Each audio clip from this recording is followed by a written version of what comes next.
કંઈક બહુ ઉલટ ગુલટ થઈ ગયું છે ને તે પછી આપણે પ્રધાન છે ને હોસ્પિટલમાં બધા પડ્યા હોય ને ઘવાયેલા ભૂકંપ કે કંઈ એવું થયું છે પછી એમાં બધા જોવા ગયા મુલાકાત કરવા ગયા હોય તો એક દર્દી પાસે નવી દર્દી હતો ને ચાઇનીઝ હતો તો એની પાસે જઈને પ્રધાન ઉભા રહ્યા હલો ચાચા ચીચી ચું ચું ઓઈલો હેલો ચાચા ચીચી ચું ચું આને કઈ ચાચા ચીચી ચું ચું કઈ સમજણ પડે નહીં અને 2 વાર બોલ્યો ને મરી ગયો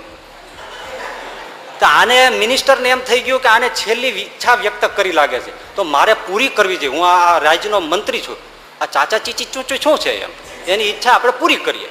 એટલે ભાઈ આ તો ચાઇનીઝ ભાષાવાળો પકડવો પડે તો માંડ માંડ એક ચાઇનીઝ મળ્યો એમને કીધું કે ભાઈ એક દર્દી હતો ને આવી રીતે હું મળવા ગયો અને પછી એની છેલ્લે મેં પૂછ્યું પણ કઈ એને જવાબ દીધો ચાચા ચીચી ચું ચું ચું તો એની છેલ્લી ઈચ્છા જે હોય મારે પૂરી ઓલે કપાળ કૂટ્યું કાંઈ નથી તેની ઓક્સિજન